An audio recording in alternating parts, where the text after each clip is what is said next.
I sat at my kitchen table, staring at the wedding invitation my son had mailed me. I read the words over and over, hoping that somehow they'd change. You are invited to celebrate the wedding of Daniel and Claire. Daniel, my only son. The boy I had raised on my own after his father abandoned us. The child I worked 2 jobs for, sacrificing every ounce of comfort so he could have a better life. Now, as I held the invitation, my chest tightened. There was no note, no personal message, not even a phone call. Just a generic card stuffed into an envelope, as if I were a distant relative instead of his mother. For years, I told myself that all the sacrifices would be worth it one day. That when Daniel grew up, he would see the truth. That he would recognize the nights I went hungry so he could eat, the mornings I walked miles in the cold to save bus fare for his school supplies, the tears I swallowed every time I told him, "We'll be okay." But the invitation told me otherwise. I could still remember the day he introduced me to Claire. She was beautiful, confident, and came from a wealthy family. Her parents owned several businesses, and her mother carried herself like royalty. The moment Claire shook my hand, I saw the flicker of judgment in her eyes. My second-hand clothes, the calluses on my hands, the weariness of a woman who had carried too much for too long, they all told her I didn't belong in their polished, perfect world. After that day, Daniel changed. He stopped calling as often. He said he was busy when I asked about dinner. He started dressing differently, speaking differently, carrying himself as though the years we had struggled together were something to be ashamed of. And yet I told myself that love makes people grow. Maybe he was just adapting. Maybe he still needed me. But then came the wedding. When I arrived at the reception hall, I was greeted not with joy or warmth, but with whispers. The venue sparkled. Chandeliers glistened, roses lined every table, and servers in crisp uniforms carried trays of champagne. I felt small in my simple navy dress, the one I had saved for special occasions. Then came the humiliation. At the check-in desk, where every guest received a name tag, I saw mine. My hands trembled as I picked it up, reading the single word written beneath my name. Afterthought. The word stabbed deeper than a knife. My chest tightened, and for a moment I couldn't breathe. My son, my Daniel, had approved this. My son had reduced me, the woman who gave him everything, to an afterthought at his own wedding. I pressed the name tag to my chest, forcing myself to hold back the tears. I reminded myself that I came here for him. No matter how much it hurt, no matter how humiliated I felt, I wanted to see my son happy. But as the night went on, I realized something. This wasn't just about a wedding. This was about erasing me, erasing everything I had ever done for him. And by morning, Daniel would discover that erasing me came with a price worth far more than he could ever imagine. The ballroom buzzed with laughter and clinking glasses, but I felt frozen in place. My name tag, Afterthought, burned against my chest like a brand. Everywhere I turned, eyes flickered toward me. Some pitied me. Others smirked knowingly, as if I didn't deserve to be there. I found my assigned seat near the back, far from the bride and groom's table. I wasn't placed near family, or even friends of Daniel's childhood. Instead, I sat with distant relatives and acquaintances I barely knew. It was clear. This wedding wasn't designed to honor me. It was designed to remind me of where I supposedly belonged. The dinner began. Silver trays carried dishes I couldn't pronounce, the kind of food Daniel and I never could have afforded when it was just the two of us scraping by. I picked at the meal, my stomach churning. Then the speeches started. Claire's father rose first, his champagne glass glistening in the light. He spoke of family legacies, of building wealth and passing it on to future generations. He glanced in my direction once, his eyes sharp, dismissive. It was as if he were silently saying, "Your sacrifices don't matter. Your son belongs to us now." The crowd applauded. Then Daniel stood. My son. The boy I had raised through sleepless nights and endless struggles. His voice trembled at first, then grew stronger as he thanked everyone for being there. He thanked Claire's parents for their generosity. He thanked his friends for their support. He thanked his mentors, colleagues, even old professors. But when it came time to mention me, his words cut like glass. And of course, he said with a faint smile, I want to thank my mom for doing her best. Even if it wasn't always enough, she tried. And I guess that counts for something. Laughter rippled through the room. Few chuckles, a few smirks. My face burned hot, my throat tight. Wasn't always enough. Did he forget the years of hunger? The years of me breaking my back just so he could eat, learn, live? I lowered my gaze, blinking back tears. At that moment, I realized Daniel wasn't just influenced by Claire and her family. He had absorbed their world entirely. Their wealth, their arrogance, their contempt for people like me. But then something happened that shifted everything. After Daniel's speech, servers came around to collect donations for the couple's honeymoon fund. An elegant glass box was placed at the front, where guests slipped in envelopes of money. The announcer boasted about how generous the family had been, encouraging everyone to contribute. When it was my turn, I reached into my purse and pulled out the small envelope I had prepared. Inside was $25. It wasn't much, but it was everything I could spare after bills. It was my way of saying I'm still here for you. I still care. But as I slipped it into the box, I noticed Claire's mother leaning toward another guest, whispering, "Can you believe it? $25. That's what she thinks is enough." The two women laughed, their diamond bracelets clinking like cruel punctuation. Froze. My hands clenched into fists under the table. I wasn't angry at the insult itself. I was furious that Daniel sat there, smiling, letting it happen. That night, lying in my bed, I replayed every moment. The name tag, the speech, the whispers, the laughter. They thought $25 made me small. They thought it proved I was nothing but an afterthought. But what they didn't know was that by morning, the very thing they mocked, the pathetic $25, would unravel everything they believed about me, about Daniel, and about what it meant to truly be family. What no one at that wedding knew was that the $25 wasn't just a gift. It was a test. And by morning, Daniel would learn the truth about what his mother had been hiding all along. I didn't sleep that night. The glow of the wedding still haunted me. The laughter, the humiliation, the whispers about my $25 envelope. It echoed in my mind like a cruel refrain. That's what she thinks is enough. But they didn't know. None of them knew. That envelope wasn't just a crumpled bill stuffed into paper. It wasn't charity. It wasn't a pitiful offering from a mother they dismissed as an afterthought. It was a test. Years ago, when Daniel was just a boy, I started a habit. Every week, no matter how tight money was, I put aside $25 into a separate account. Sometimes it meant skipping meals. Sometimes it meant patching the same shoes for the third time instead of buying new ones. But I told myself this is for him. This is for his future. Week after week. Month after month. Year after year. $25, steady and unwavering. Daniel never knew. I never told him. I wanted it to be a surprise one day. A gift, a foundation, a reminder that even when life was cruel, his mother always planned for him. Even when his father abandoned us, I never stopped thinking about Daniel's tomorrow. By the time he graduated college, the account had grown into something significant. And by the time he stood at that altar with Claire, the quiet sum of small sacrifices had turned into something much larger than anyone could imagine. And yet, standing in that wedding hall, hearing Claire's mother mock my envelope, hearing Daniel say my best wasn't always enough, something inside me shifted.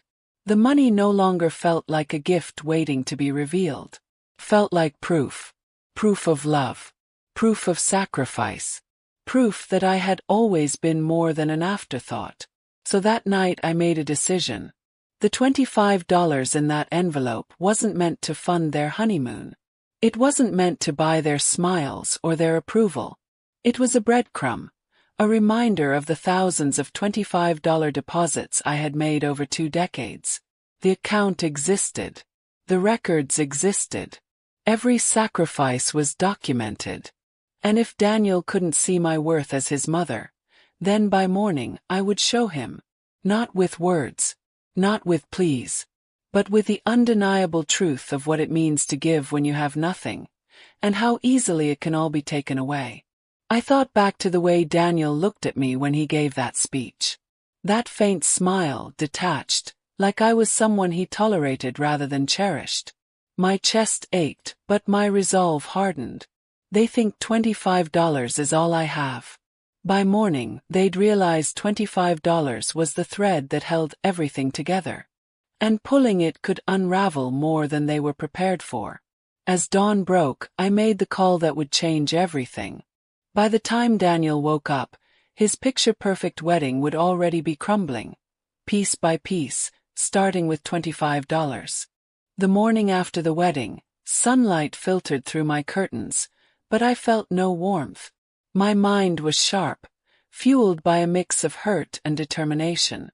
The wedding had been their stage to humiliate me. My name tag, Daniel's careless speech, Claire's mother's whispers. They wanted me to feel small. But what they didn't realize was that small things like $25 can grow into something mighty. I poured myself a cup of coffee and sat at the kitchen table, staring at my phone. For years, that savings account had been my quiet secret. I had envisioned handing it to Daniel one day, maybe when he bought his first home, maybe when he had his first child. It was supposed to be a gift of love, proof that his mother had always believed in him. But now I saw the truth. Daniel didn't want my sacrifices. Claire and her family didn't respect them. To them I was disposable, an afterthought. And that's when I realized I had the power to decide how this story ended. I dialed the bank. The clerk greeted me warmly, and within moments, I began the process of transferring the account. Years of deposits, years of sacrifice, years of $25 stacked neatly into a future that was no longer meant for Daniel.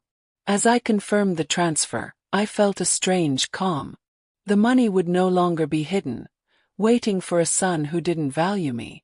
Instead, it would serve a different purpose, one Daniel would soon discover. Meanwhile, at the honeymoon suite downtown, Daniel and Claire were waking up to a very different reality. I didn't know it then, but later I learned that Claire had already begun counting the envelopes from the donation box. When she opened mine and saw the $25 bill, she smirked. "Pathetic," she reportedly told Daniel. But Daniel's reaction surprised even her. He didn't defend me. He didn't scold her for disrespecting his mother. Instead, he shrugged. "That's all she ever had," he said coldly. "She should be grateful we even invited her." Those words, repeated to me later by someone who overheard, were the final nail in the coffin. Daniel wasn't just influenced by Claire. He had chosen to erase me from his life entirely. But erasing me came with consequences. By noon, Daniel received a call from his bank. A routine transfer had triggered a notification.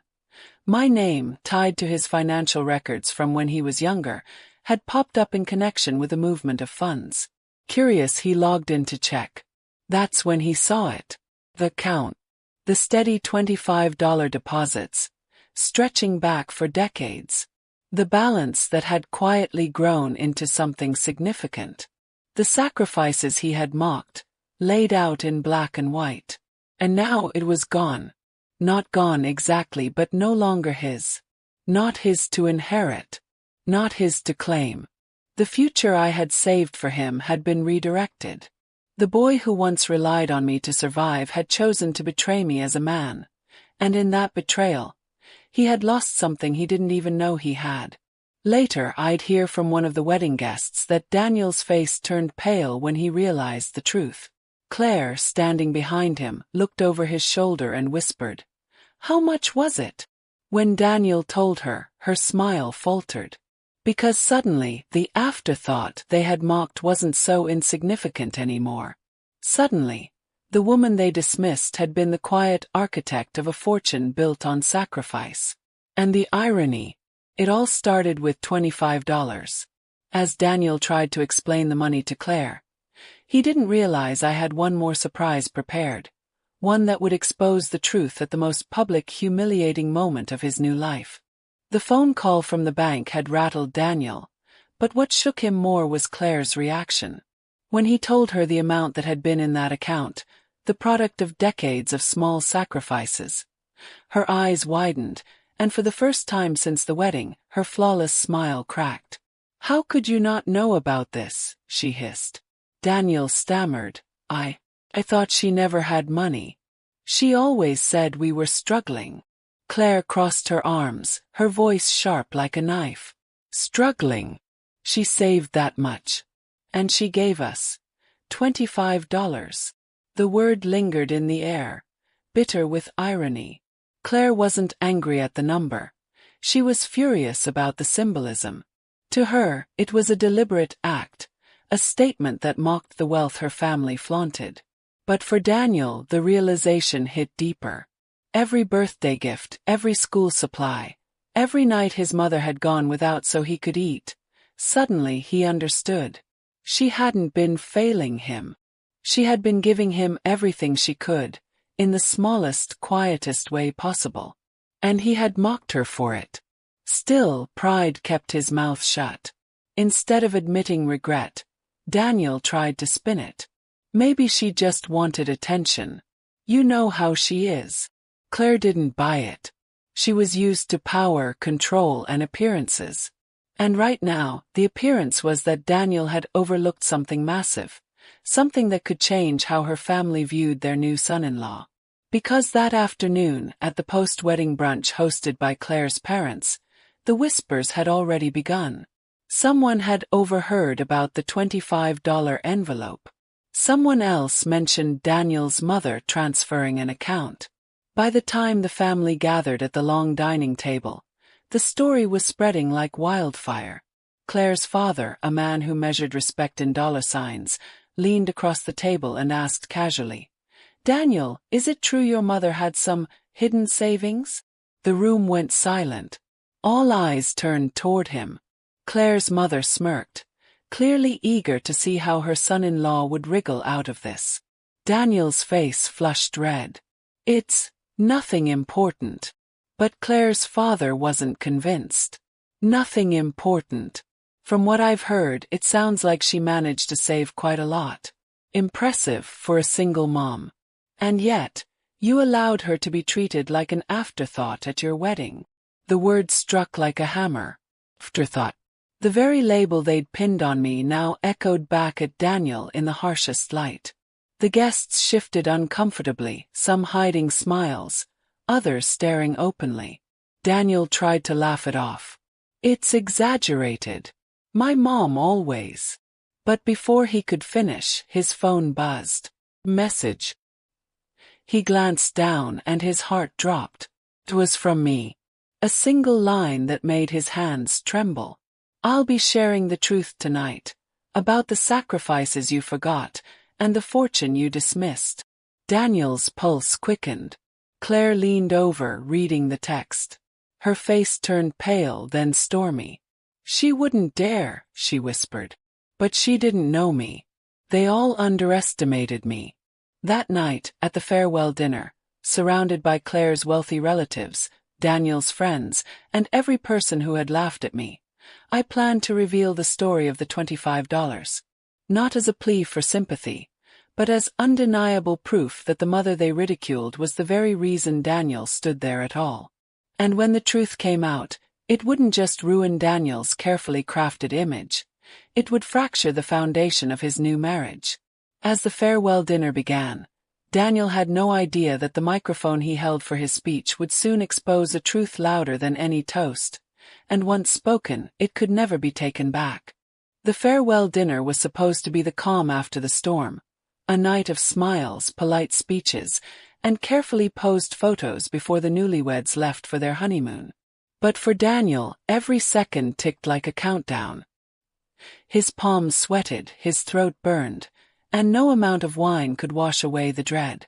Claire, dressed in a glittering gown that shimmered under the chandeliers, kept whispering sharp warnings. Don't let her speak. Don't let her ruin this. Her nails dug into his arm, her perfect smile never faltering as she greeted guests. But the whispers wouldn't stop. The rumor of the $25 mother had already spread. Guests chuckled into their glasses, others whispered behind hands, and every laugh felt like it was aimed at Daniel. At the head table, I sat silently, my simple dress a stark contrast to the sparkling gowns around me. I looked calm, but inside a storm brewed. Years of humiliation, being treated as less than, and finally being branded an afterthought at my own son's wedding. It was too much to swallow. And tonight I would no longer stay silent. When dessert was cleared, Daniel stood for his speech. His voice shook slightly as he thanked Claire's family for their generosity, his friends for their support, and his bride for being the love of his life. But then, as he was about to sit down, I rose to my feet. I'd like to say a few words, I said, my voice calm but carrying across the hushed room. Daniel froze. Claire's smile twitched, turning brittle. Her father leaned back, intrigued. The guests leaned forward, sensing drama. I stepped up to the microphone, the lights washing over me, and looked at the crowd. I know some of you have been talking about me tonight. About the $25 envelope I gave my son as a wedding gift. A ripple of laughter echoed. Quiet, condescending. Claire's friends smirked, sipping their champagne. I didn't flinch. Instead, I held my head high. Yes, it was $25. But what you don't know is the story behind it. The room shifted. Eyes locked on me. Daniel's hands clenched at his sides, but he didn't move. I continued. For years, I worked 2 jobs to raise Daniel alone. Every penny mattered. Sometimes I skipped meals so he could eat. Sometimes I wore the same shoes for years so he could have new ones for school. And every single month I put away a little, just a little, in a savings account. That account grew slowly, painfully, over decades. A murmur spread through the room. Claire's father narrowed his eyes, suddenly realizing this wasn't the pathetic story he had expected. And that $25, said my voice sharper now. It wasn't an insult. It was symbolic. Each dollar represented a year of sacrifice. 25 years of giving Daniel everything I could. That envelope wasn't about money. It was about love, survival, and the truth that no matter what label you put on me, I will never be an afterthought. The room went silent. Not a clink of silverware, not a shuffle of chairs. Just silence. Daniel's face burned red, shame flooding him. He wanted to stop me, but it was too late. The truth hung in the air, undeniable. Then I added, and since we're talking about money, perhaps everyone should also know that the small sacrifices I made added up to something greater than Daniel ever realized. Because while he and his wife judged me for $25, they didn't realize I had quietly saved more than either of them could imagine. Gasps erupted around the room. Claire's jaw dropped, her flawless composure cracking. Daniel's eyes widened, panic spreading across his face. I smiled faintly. Funny how a number so small can hide a truth so big. The silence that followed was deafening, broken only by the sound of Claire pushing back her chair, her diamond bracelet jingling as she gripped Daniel's arm hard. She whispered through clenched teeth, "Fix this. Now." But Daniel couldn't fix it. The guests were already exchanging looks, whispering furiously. His carefully crafted image of success and pride had just been ripped apart in front of everyone. And this was only the beginning. As the room buzzed with shock, one guest pulled out their phone and whispered, "This needs to go online."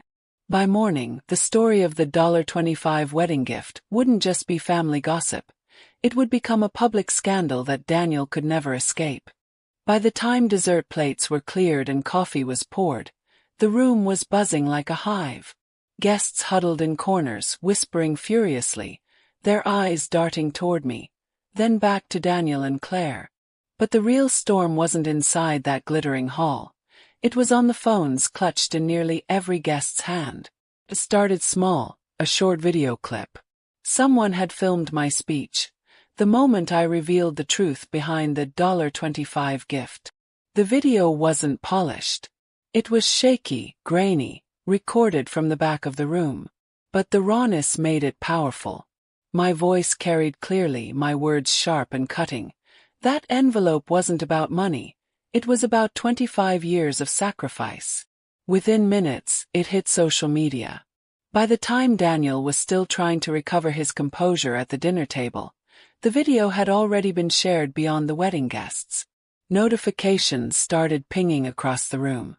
I noticed guests leaning over their phones, gasping, chuckling, whispering things like, "Wait, this is blowing up. People are sharing it already. Oh my God, it's trending." Daniel's stomach dropped as he realized what was happening. Claire grabbed his arm, her voice sharp but low. "You need to stop this. Now." But how could he? The wildfire had already spread. By midnight, the clip had been shared thousands of times. The captions varied, but the tone was the same. Outrage, admiration, and disbelief. Bride mocks mother-in-law's $25 wedding gift. But wait until you hear why she gave it. Never underestimate a mother's love. This speech broke me. This is the realest wedding speech I've ever heard. Hashtags began to trend. Hashtag $25 of love and hashtag Afterthought. Suddenly I, the woman they branded an afterthought, wasn't invisible anymore. Strangers defended me passionately, sharing their own stories of sacrifice, of being overlooked, of giving everything for ungrateful children. But for Daniel and Claire, the viral storm was a nightmare. By the time they left the hall, reporters were already reaching out. Emails pinged. Direct messages flooded their accounts. People demanded answers. Claire's polished image as the perfect bride began to fracture, painted now as a shallow woman who laughed at her husband's mother. Daniel's colleagues, his clients, even his boss, all saw the video. The comments poured in. "This is your mom. And you treated her like that. Man, if this is true, I don't respect you anymore." The shame that had begun as whispers in the wedding hall had now grown into a tidal wave, threatening to drown him. But for me, it wasn't about revenge going viral. It was about truth being undeniable. For years, I had swallowed my silence, endured the role of the background character, the invisible parent. But now the world saw me. The world heard me. And as I lay in bed that night, my phone buzzing with messages of support from strangers, I couldn't help but wonder, if the world believed me, how long would it take before Daniel realized what he had truly lost? The next morning, as the headlines exploded and Daniel's career began to crumble, I received a call that changed everything. Not from him, but from someone who knew the truth about the savings I had never revealed. The morning sun streamed through my curtains, but I barely noticed. My phone hadn't stopped buzzing all night. The video from the wedding was everywhere. Facebook, TikTok, Instagram, even news outlets had picked it up. Headlines screamed across the screen. Mother's $25 wedding gift speech goes viral. Bride's mockery backfires after mother's heartbreaking reveal. The power of a mother's sacrifice. 25 years in the making. Millions had seen it. Strangers sent messages of love, gratitude, even apologies on behalf of children who had failed their parents. For the first time in years, I didn't feel invisible. But amid the flood of messages, one call stood out. It wasn't Daniel. It wasn't Claire. It was the bank. "Ma'am," the voice said carefully, "we wanted to confirm. Do you still wish to maintain the separate account ending in 2031? It hasn't been touched in years, but given the sudden public attention, we thought you might want to know the balance. My breath caught. That account. The one I had started when Daniel was just a boy. The account into which I had quietly deposited $25, week after week, year after year. Yes, I whispered. What's the balance? The number made me sit down, my knees weak.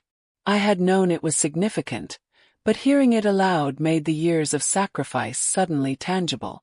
Hundreds of thousands of dollars. Enough for a house, enough for security, enough to rewrite Daniel's future if he had chosen to see me as more than an afterthought.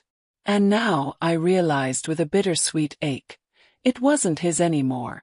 That afternoon, reporters stood outside Daniel's apartment. His company released a statement distancing themselves from the viral scandal. His social media was in flames, comments tearing apart his character. Claire, once radiant and untouchable, now looked brittle, her flawless smile reduced to damage control posts that only made things worse. Meanwhile, I sat in my small kitchen, the hum of the fridge filling the silence, staring at the bank's letter. For decades, I had planned for this money to be my gift to him, my son, my pride, my reason for everything. But after that wedding, after hearing him call me an afterthought, watching him allow Claire to mock me, seeing him shrink in shame instead of standing up for me, he hadn't earned it. The truth was harsher than I'd ever admitted. The money had always been about love, about giving him a better life. But love wasn't a one-way street. Love wasn't silence in the face of cruelty. That night I drafted a will. I redirected the savings, not to Daniel, not to Claire, but to something that mattered. Scholarships for children of single parents. A fund for mothers who worked 2 jobs and still managed to put away $25 at a time. Because if my son couldn't value my sacrifices, maybe someone else would. When Daniel finally called, his voice shaking, his words stumbling through half apologies, it was too late. He wanted to explain, to say he hadn't meant what he said, that he'd been under pressure, that Claire had pushed him. But every excuse sounded hollow. Daniel, I said quietly, the problem isn't the $25. The problem is that you never saw what it stood for. You never saw me. And before he could reply, I ended the call. The story might have begun with $25, but by morning it had grown into something bigger. A reminder to the world that love, sacrifice, and dignity are worth more than any luxury wedding. I was no longer an afterthought. I was the story. But as my story spread across the nation, one unexpected twist remained. The person who contacted me next wasn't Daniel or Claire. It was someone from his father's past, holding a secret that could change everything again. Now if you like my content, then subscribe my channel.